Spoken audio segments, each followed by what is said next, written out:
Tere, head vaatajad!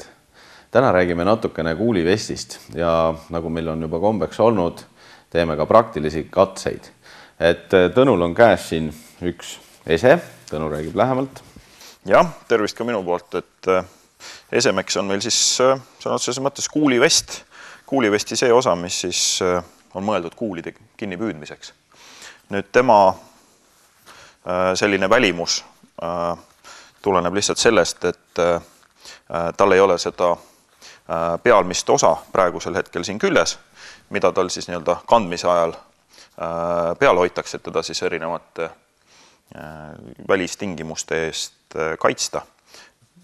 UV-kiirgus, mis mõjutab vihm, üldse niiskus. Siin on siis kuulivest iseenesest on selline suhteliselt vana aja leiutis juba. Niipea kui inimeste vastu hakati kuule kasutama tulirelvadest, siis hakati otsima ka vahendeid, et kuidas seda kinni pidada, seda kuuli, ehk täiendavat kaitset selle kuuli eest. Keegi muidugi kuulikindlaks tänu kuulivestile ei muutu. Kuulivest annab teile lihtsalt aega ja väikese täiendava võimaluse pääsemiseks siis nii-öelda teile suunatud kuulide eest. Ei tasu ikkagi, et kui inimese pihta nii-öelda lastakse ja tal on vest seljas, et siis ei tasu nagu ikkagi paigale jääda seisma, et küll kuulivest mind hoiab. Tehnikaid on siis erinevaid olnud, eks ole, millest neid tehtud on. Aga siis tänapäeval kasutatakse peamisest siis erinevaid materjale, nagu siin näiteks see vest on tehtud kevlarist, kevlari kiust, sellised peenikesed, suhteliselt tugevad kiud, nendest on siis kokku nii-öelda õmmeldud hästi tihe selline kangas ja see on siis mitmekihiline. Selle kangas on selline vetruv ja tema töö põhimõte tegelikult seisnebki selles, et kui see kuul tuleb, siis see kangas oma nii-öelda vetrumisega hakkab selle kuuli energiat vaikselt vähendama ega lase tal siit läbi minna. Muidugi, kui kuulil on energiat sedavõrd, et selle kangale siiski seda kangast purustama hakata, siis ta läheb siit läbi ja sellest tulenevalt ka on erinevatel vestidel erinevad kaitsetasemed. Et see on siin suhteliselt tagasihoidliku kaitsetasemega vest, ütleme siin, see võib-olla võtab sellise 9 mm luuger kuuli kinni. Aga mingisuguseid kõrvalmõjusid muidugi igasuguselt alati selle kuuliga nagu kaasneb, et seda me siin ka praktilises osas natukese aja pärast ka natukene näeme. Nii palju lisaks, et ütleme, seda sorti vest on peaasjalikult riiete all kandmiseks. See, mida te võib-olla näete sõduritel kuskil Afganistanis, et see on väga suure kaitsega vest, aga seda samal ajal jälle varjatult ei kanna, et seda kantakse riiete peale, ta on väga raske. Ehk siis seda nagu terve päev otsa kanda on üsna tülikas ja väsitav. Et sükseks tsiviil tavakäibeks on ikkagi sellised suhteliselt õhuksed vestid, mis käivad siis peale riiete alla. Jah, nagu me ütlesime, et ei tee see vest inimest kuulikindlaks, et endiselt peab see mõistus säilima. Kui tekivad mingisugused sellised ohuolukorrad, kus kuulid hakkavad selle inimese poole lendama, kellel vest seljas on, siis ta ikkagi endiselt peab varjuma. Varjetest Martin eelmine kord rääkis, eks ole, mis toimib, mis ei toimi. Ja selle idee ongi, et varjatult kantakse selle jaoks, et ei ole vaja seda nii-öelda afisseerida, sellepärast, et kui on näha, et on vest seljas, siis ei ole ju mõtet siia kere suunas nagu nii-öelda lasta. Võetakse sihtmärgiks mõned muud kehapiirkonnad siis sellisel juhul. Nüüd see vest iseenesest, et muidugi kuidas teda kantakse üleüldse, nagu öeldud, nii varjatult kui ka avatult, aga põhimõte on alati sama, et see vest peab kaitsma kõige nii-öelda elutähtsamaid organeid. Muidugi peale seda ümber ei tõmmata, eks ole, aga siin kuskil siin rinnaku keskosa, kus on siin suhteliselt palju elutähtsaid organeid, mida on ka suhteliselt lihtne tabada relvaga, kuna suhteliselt suur märklaud, siis sellesse kohta ta niimoodi siia peale käib. Jätab muidugi küljed suhteliselt avatuks, kui te siit külje pealt vaatate, siis see osa on suhteliselt nõrga kaitse all. Nii et kui vesti kanda, siis kindlasti see nii-öelda ohu poole peaks olema suunatud see osa siin. kui te olete siin kodumaiseid võib-olla või välismaiseid televiisori neid sarju näinud, siin action-filme, et kus ka nii-öelda politseinikku ja mängivad kodanikud siis kannavad vesti ja siis vest on siin selliselt seljas, ise seisavad küljega kurjategija poole, sihivad teda sellise sportlaskmise asendis püstoliga. Vestist ei ole sellel hetkel absoluutselt mitte mingisugust kasu, sellepärast et kaitse on siin, ohu poole on külg siin, käsi on üles tõstetud, siit elutähtsate organite tabamine on lihtsamast lihtsam, nii et järgmine kord, kui vaatate mingisuguseid teleseriaale, siis võite vaadata, kuivõrd spetsialistidega on siis tegemist, kes seal neid asju konsulteerivad.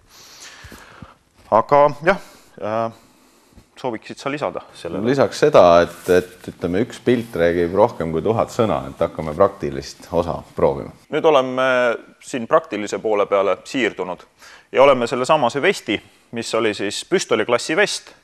Ta peaks peatama nüüd 9 mm luuger, kõige levinuma sellise käsitülirelva püstoli kuuli. Oleme siis konstrueerinud siia väikese aluse sellise, kinnitanud ja siis pannud siia veidi sellist materjali siia taha, mis siis peaks veidi simuleerima seda inimkeha nii-öelda tugevust.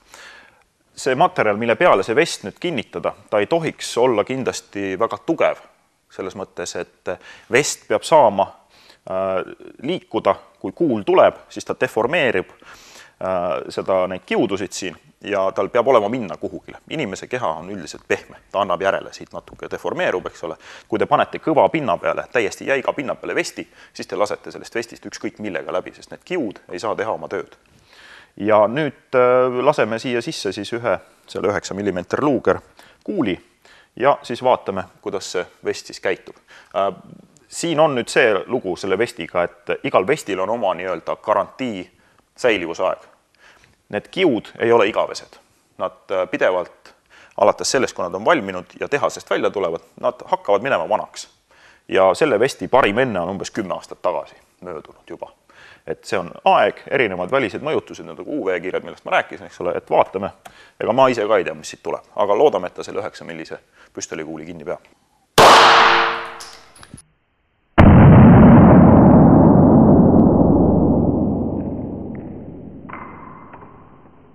No nii, nagu siin näha võib, see kuul, näete, siin tekkis väikene selline muljumisava, mis on siis deformatsiooni puhul täiesti tavaline asi. Kui te saate 9 mm kuuliga näiteks siia kuskile rindu, siis paar ribi tuleb kindlasti puruks. Ja siin on näha ka selle ala suurus. Samad, kuna ma olen kokku puutunud kohtupallistikaga samamoodi mõnda aega, siis selle nii-öelda kahjustusala suurus on umbes selline läbimõõdus 7 cm, mis on ka, ütleme, inimkeha puhul tavaline. Ja see kuul on deformeerunud, ta istub siin sees, eks me kaevame ta pärast välja, aga kuul istub siin ilusti sees kinni. Ja 9 mm kuuli ta võtab ära ilusti, endiselt peale säilivusaja möödumist, kuigi natukene, jah, ütleme, mõned ribid lähevad, aga see on parem, kui see kuul teil seal sees pahandust teeb.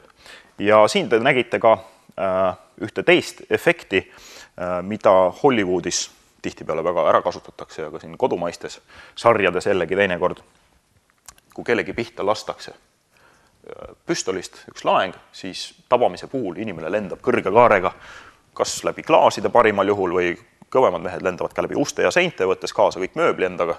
Üks viimaseid Bondi filme on see, kus ta tuleb 22 kaliiber püstoliga, mis on oluliselt nõrgem, väga palju nõrgem kui see, laseb mingisugusele vennale seal, kes istub toolis, eks ole, 22 kaliibrilise kuuli pihta ja see vend lendab seal koos tooliga ja kuhu iganes, eks ole. Siin see kuul püüti kinni, nii-öelda kogu see 9 luuger kuuli energia siia sisse tuli ja ise nägite, milline oli tagajärg, eks ole. Ei see vest läinud kuhugile, see konstrueering siit ei lennanud mitte kuhugile. See oli nõrgem, see löök, kui mina oleks praegu võtnud ja täie jõuga siia näiteks rusikaga sisse läinud. Tõenäoliselt selle peale see asi kukuks. Püstolikuuli tabamuse puhul seda ei teki. Nii, aga nüüd võtame edasi siis